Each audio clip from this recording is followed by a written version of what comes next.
사랑하는 성도 여러분, 오늘은 11문답입니다. 그러나 하나님은 또한 자비로우신 분이 아니십니까? 라고 하는 질문이에요.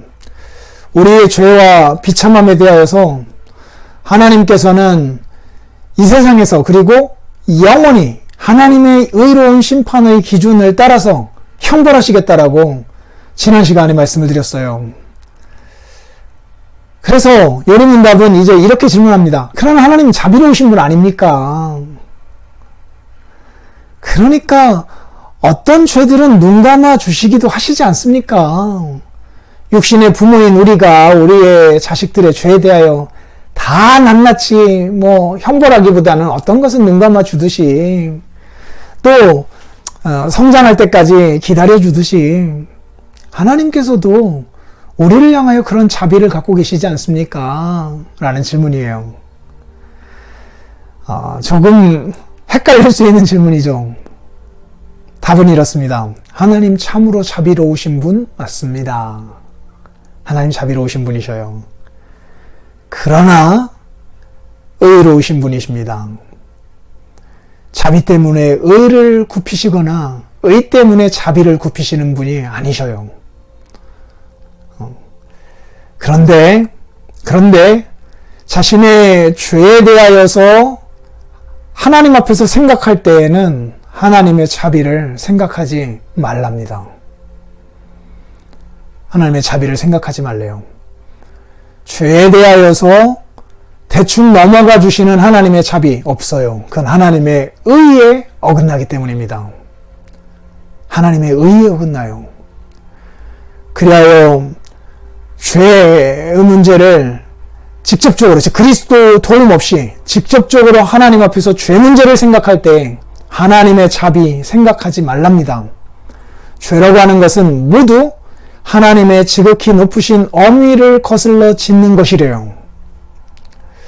사람과 사람 사이에는 그 정도 수준 안에서 그 정도 사람들에게 짓는 죄가 될지 몰라도 하나님을 향하여 짓는 모든 죄는 지극히 높으신 하나님의 엄위를 거스르는 것이래요. 작은 게 아니래요.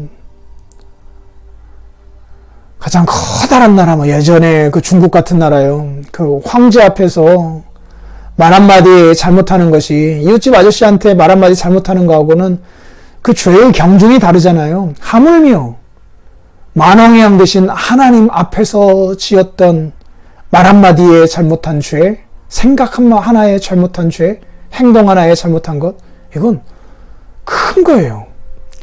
모든 죄는 하나님의 지극히 높으신 엄위를 거슬러 짓는 것이므로 그 엄위를 건드린 모든 죄에 대하여 하나님은 자비가 아닌 하나님의 공의로서 이 죄에 대하여 최고의 형벌, 곧 몸과 영혼의 영원한 형벌을 내릴 것을 요구하신대요.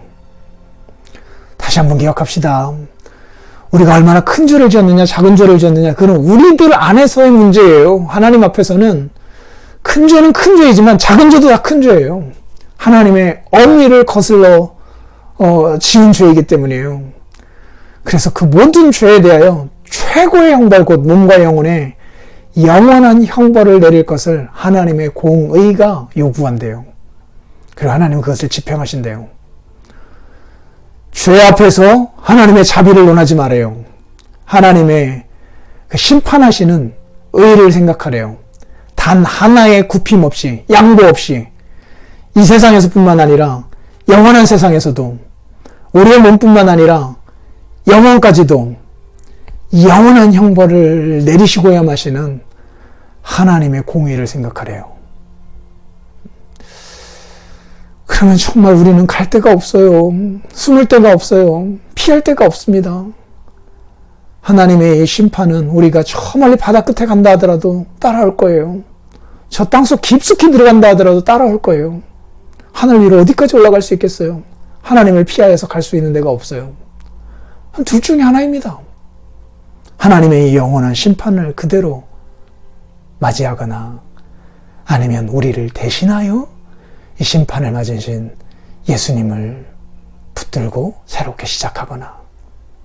내일 뵙겠습니다.